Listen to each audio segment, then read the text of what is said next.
Me friends and ఫ్యామిలీతో సరదాగా బయటకు వెళ్ళటానికి కారు లేదా అయితే వెంటనే ఈ నెంబర్కి కాల్ చేయండి. సార్ చక్రధర్ గారు నమస్తే సార్. నమస్తే సార్, ఈ ప్యాసివ్ ఇన్కమ్స్ విషయానికి వస్తే 2020-21లో కోవిడ్ తర్వాత నుంచి చాలా మంది ప్యాసివ్ ఇన్కమ్స్ మీద పడ్డారు. అంటే అప్పటి వరకు ఈ డిమాట్ అకౌంట్లో 50 లక్షలు కోటో ఉంటే సడన్ గా కోవిడ్ తర్వాత నుంచి ఇవాళ 17-18 కోట్ల వరకు వచ్చేసాయి. అంటే ప్రతి ఒక్కరూ కూడా మనకు ఒక ఆల్టర్నేటివ్ ఇన్కమ్ ఉండాలి, మనకు ఒక ప్యాసివ్ ఇన్కమ్ ఉండాలంటూ కూడా ప్రతి ఒక్కరూ గత 4-5 సంవత్సరాల క్రితం నిర్ణయించుకున్నారు. సో అప్పటి నుంచి పెద్ద ఎత్తున చాలా మంది ఈ మ్యూచువల్ ఫండ్స్ లో ఇన్వెస్ట్ చేయడము, లేదంటే స్టాక్ మార్కెట్లో ఇన్వెస్ట్ చేయడము, లేదంటే ఇంకేదైనా అదర్ ఇన్వెస్ట్మెంట్ అవెన్యూస్ లో ఇన్వెస్ట్ చేయడం ప్రారంభించారు. కానీ ఇప్పుడు మార్కెట్ చూస్తే మొన్న 85,000 నుంచి ఇప్పుడు 78,000కి మార్కెట్ డౌన్ఫాల్ అయిపోయింది కదా. సో ఎవరైతే మనకి ప్యాసివ్ ఇన్కమ్స్ ఉండాలి అని చెప్పి ఈక్విటీలోకి మ్యూచువల్ ఫండ్స్లోకి వచ్చిన అందరూ కూడా ఇప్పుడు చాలా మంది డైలమాలో పడ్డారు. అరే ఏంటి మార్కెట్ ఎక్కడికో వెళ్ళిపోతుందన్న హడావిడిలో ఇన్వెస్ట్ చేసేసాము, మనకి ఏదో ప్యాసివ్ ఇన్కమ్ ఉండాలని చెప్పి ఇప్పుడు మార్కెట్ మళ్ళీ వెనక్కి వచ్చేస్తుందన్న డైలమాలో ఉన్నారు. కాబట్టి మరి ఇటువంటి వాళ్ళందరికీ మీరు ఏం చెప్తారు? ప్యాసివ్ ఇన్కమ్ అనేది యాక్చువల్గా ఒక స్టాక్ మార్కెట్ మీద డిపెండ్ అవడం అనేది అంత కొంచెం కరెక్ట్ కాదండి. ఎందుకంటే మార్కెట్ లో వాలటాలిటీ అనేది ఉంటుంది. వాలటాలిటీ అప్ అండ్ డౌన్స్ ఉంటాయి, subject market risk. So up and downs ఉన్న చోట మనం ప్యాసివ్ ఇన్కమ్ అనేది అనకూడదండి. ఎందుకంటే ఇప్పుడు చూడండి, ప్యాసివ్ ఇన్కమ్ అంటే ఏంటంటే, ఇప్పుడు ఒక టీచర్ ఉన్నారు అనుకోండి, ఆయన మామూలుగా స్కూల్కి వెళ్తారు, మార్నింగ్ 10 o'clock నుంచి ఈవినింగ్ 5 o'clock దాకా పాఠాలు చెప్తారు, స్కూల్ వెళ్తారు 3 దాకా అనుకోండి. సాయంత్రం మళ్ళీ ట్యూషన్ చెప్పుకుంటారు, అది ప్యాసివ్ ఇన్కమ్. మనం ఏ వృత్తి చేస్తున్నామో ఆ వృత్తిని ఒక టైంలో చేసి పార్ట్ టైం గా చేస్తే అది ప్యాసివ్ ఇన్కమ్. కొంతమంది డాక్టర్లు, పెద్ద పెద్ద హాస్పిటల్ డాక్టర్లు ఉంటారు, సాయంత్రం ఇంటి దగ్గర క్లినిక్ లో పెట్టుకుంటారు, కొంతమంది 6 నుంచి ఉంటారు. గవర్నమెంట్ డాక్టర్లు, ఎస్పెషల్లీ గవర్నమెంట్ డాక్టర్లు మార్నింగ్ టైంలో పాఠాలు చెప్తారు కాలేజ్ లో, మళ్ళీ ఈవినింగ్ అది డాక్టర్లు క్లినిక్ పెట్టుకుని ప్రాక్టీస్ ఇంట్లో ఉంటుంది. సో మనం చేసే వృత్తి ఏదైతే ఉందో దాంట్లో నుంచే ఎక్స్టెండ్ గా చేసుకుంటే, ఆ టైం ని కొంచెం ఎక్స్టెన్షన్ చేస్తేనే అది ప్యాసివ్ ఇన్కమ్. అంటే దానికి సంబంధించిన ఆ పని ద్వారా మనం ఆదాయాన్ని సమకూర్చుకోవడం. ఓకే, అది ట్యూషన్ చెప్పుకోవడం అట్లాంటివన్నీ ప్యాసివ్. కానీ చాలా మంది ఒక రాంగ్ కాన్సెప్ట్ ఏంటంటే, దీన్ని మనం స్టాక్ మార్కెట్ లో ఎందుకు చేయకూడదు, 12% వడ్డీ వస్తుంది మనకి, 12% 15% వడ్డీ వస్తున్నప్పుడు మనం ఎందుకు కొంచెం టైం ఎక్కువ స్పెండ్ చేసి ఒక రోజు పొద్దున్న స్టాక్ కొందాం, మళ్ళీ ఈవినింగ్ అమ్మేద్దాం, కొందాం అమ్ముదాం, ఇట్లాంటి టైంలో చేయొచ్చు కదా అని చాలా మంది దిగారు ఇందులోకి. సో కాబట్టి ఏం జరిగిందంటే, చిన్న పొరపాటు, మార్కెట్ డౌన్ వచ్చినందువల్ల కొంచెం బాగా నష్టపోయారు. ఇది కొంచెం కరెక్ట్ కాదు అనుకుని ఇప్పుడు రియలైజ్ అవుతున్నారు. సో ఇప్పుడు ఒక సాఫ్ట్వేర్ ఇంజనీర్ ఉన్నా కూడా వాళ్ళకి వచ్చిన నాలెడ్జ్ ని ఏదైతే ఉందో, కొత్తగా బీటెక్ చదివి పాస్ అయిన వాళ్ళకి కూడా మనం దానికన్నా ఆ సాఫ్ట్వేర్ నేర్పిస్తే వాళ్ళు ప్యాసివ్ ఇన్కమ్ ఎర్న్ చేయొచ్చు.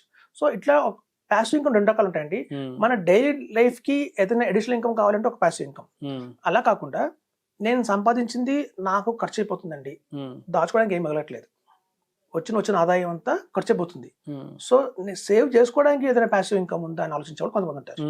ఇప్పుడు ఉదాహరణకి మంచి ఎగ్జాంపుల్ చెప్తానండి. ఇప్పుడు ఒక సాఫ్ట్వేర్ ఇంజనీర్ ఉన్నాడు, లేకపోతే ఒక డాక్టర్ ఉన్నారు. వాళ్ళు కనుక సపోజ్ ఒక 5 lakhs, ఇప్పుడు చూడండి ఈ అపార్ట్మెంట్స్ ఉన్నాయి, ఇప్పుడు ఇది రియల్ ఎస్టేట్ చూద్దాం ఎలా జరుగుతుందో. రియల్ ఎస్టేట్లో ఏం జరుగుతుందంటే, అపార్ట్మెంట్స్ లో హైరేజ్ అపార్ట్మెంట్స్ అనేవి ఉంటాయండి. హైరేజ్ అపార్ట్మెంట్స్ అంటే ఒక కట్టడానికి 3-4 years పడుతుంది టైం, అంత త్వరగా ఓవర్ నైట్ కంప్లీట్ కావు, ఒక 6 months లో కంప్లీట్ కావు. చిన్న అపార్ట్మెంట్లు అయితే 6 months లో కంప్లీట్ అవుతాయి. కానీ ఇవి క్లబ్ హౌస్ కట్టాలి, లోపల లాన్ కట్టాలి, 6 years 7 years 8 years కొన్ని 10 years కూడా పడుతుంటే కడతానే ఉంటారు, ఇళ్ళ తరబడి కడుతూనే ఉంటారు. సో మనకేంటంటేనండి, ఎవరికైతే 5 లక్షలు ఉంది డౌన్ పేమెంట్ చేస్తే, ఒక 5 lakhs డౌన్ పేమెంట్ చేశారు అనుకోండి, ఒక ఫ్లాట్ మనం బుక్ చేసుకోవచ్చు. 2 BHK కావచ్చు, 3 BHK కావచ్చు, బుక్ చేసుకోవచ్చు. వెంటనే లోన్కి వెళ్ళిపోతామండి. అంటే బ్యాంక్లో కనుక మనకి కనుక ఐటీ రిటర్న్స్ బాగా ఉంది అంటే, ఐటీ రిటర్న్స్ మనం చూపించి బ్యాంక్లో లోన్ తీసుకోవచ్చు. ఇనిషియల్ స్టేజ్లో ఎలా ఉంటుందంటే, అపార్ట్మెంట్ రేట్ వచ్చి 5,000 rupees per SFT ఉంటుంది.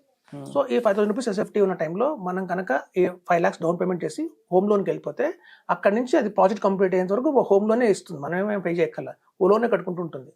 సో అలా 5,000తో స్టార్ట్ అయిన అపార్ట్మెంట్ మెల్లమెల్లగా మొత్తం కంప్లీట్ అయిపోయే టైంకి ఒక 4.5 years 5 years చెప్పినట్టుగా 10,000కి వెళ్తుందండి.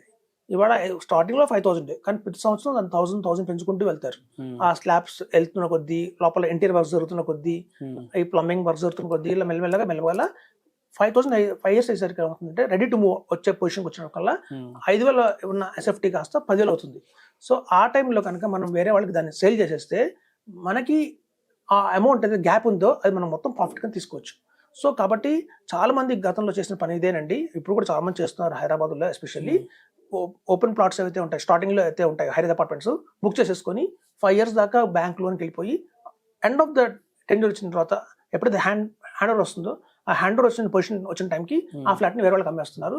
ఈ గెయిన్ మొత్తాన్ని దెబ్బకి మంచి ఫ్లాట్లలో అయితే కనుక దగ్గర 30 లక్షల నుంచి 40 లక్షల దాకా ఆదాయం తీసుకుంటున్నారండి. ఇది ఆల్రెడీ చేస్తున్న వాళ్ళు, కొత్తగా చేస్తుంది ఏం కాదు. ఇది one of the best passive income. దీనికి స్టాక్ మార్కెట్ రిస్క్ లేదు, ఏమీ లేదు. జస్ట్ అది కంప్లీట్ అవుతుంటుంది ప్రాజెక్ట్ అంతవరకే. మనం ఆ 5 years కనుక వెయిట్ చేస్తే మాత్రం మంచి సేవింగ్ చేసిన వాళ్ళం అవుతాము. మనకి అల్టిమేట్గా ఎవరైతే లోన్ కొంటారో, ఎవరైతే అల్టిమేట్గా హౌస్ కొంటారో ఈ లోన్ వాళ్ళు ట్రాన్స్ఫర్ అయిపోతుంది. ఆ బ్యాలెన్స్ అమౌంట్ మనకి ఇచ్చేస్తారండి. ఇది చాలా best passive income. Stock market risk ఉండదు, ఏమీ ఉండదు. ఒకవేళ ఎవరికన్నా ఇన్వెస్ట్మెంట్ పరంగా ప్యాసివ్ ఇన్కమ్ తీసుకోవాలి అంటే మటుకు ఇది మంచి ఆప్షన్ చెప్తున్నాను. అలా కాదు, మనకి రొటీన్ మనకున్న ఎగ్జిస్టింగ్ ఇన్కమ్ కి యాడ్ అవ్వాలంటే మాత్రం వాళ్ళు కనుక ఏ ప్రొఫెషన్ లో ఉన్నారో ఆ ప్రొఫెషన్ కొంచెం ఎక్స్ట్రా వర్క్ చేస్తే మాత్రం ఫ్రీలాన్సర్ గా చేస్తే ఎక్కువ లాభం పొందొచ్చు. ఈ మధ్య freelancer.com అనే వెబ్సైట్ కూడా ఉందండి. freelancer.com లోకి వెళ్తే మాత్రం చాలా ఆపర్చునిటీస్ ఉన్నాయి. మనకి ఏది మనకు అనుభవం ఉంది అట్లాంటి వాటిలో కూడా మనకి కొంతమంది వెబ్ డిజైనింగ్ చాలా ఇంట్రెస్ట్ గా ఉంటుంది, యానిమేషన్ చాలా ఇంట్రెస్టింగ్ గా ఉంటుంది. వాళ్ళు చేస్తున్న జాబ్ తో పాటు ఇది కూడా పార్ట్ టైం గా చేసుకోవచ్చండి. freelancer.com ఇట్లాంటి వెబ్సైట్ లో తెచ్చుకోవచ్చండి. ఇంకా అంతేకాని స్టాక్ మార్కెట్ ఎక్కడైతే ఉంటుందో ఒడిదుడుకులు ఉంటాయో ఆ ఒడిదుడుకుల గురించి ఒకటి మాత్రం మనం చేయలేమండి. ఒకసారి ఇన్కమ్ రావచ్చు, ఒకసారి పోవచ్చు కూడా. సో బెస్ట్ ప్యాసివ్ ఇన్కమ్ అంటే మాత్రం రియల్ ఎస్టేట్లో అయితే మనకి హెచ్చుతగ్గులు ఉండవు కాబట్టి గణనీయంగా పెరుగుతూనే ఉంటుంది కాబట్టి అదొక పెద్ద పద్ధతి. మనకి కన్స్ట్రక్షన్ అయిపోతున్న టెన్షన్ కూడా ఉండదు, ఎందుకంటే మనం మొత్తం అమౌంట్ పే చేయట్లా, బ్యాంక్ లోన్ ద్వారా వెళ్తున్నాం. బ్యాంక్ వెంటనే వాళ్ళకి అమౌంట్ ఇవ్వదు, మెల్లగా స్టెప్ బై స్టెప్ ఇస్తుంది. 5 years ఇస్తుంది బ్యాంక్. సో మనకి ఆ రిస్క్ కూడా ఉండదు. సో రిస్క్ లెస్ కావాలి అంటే మనకు ఇది బెస్ట్ ఆప్షన్ అండి.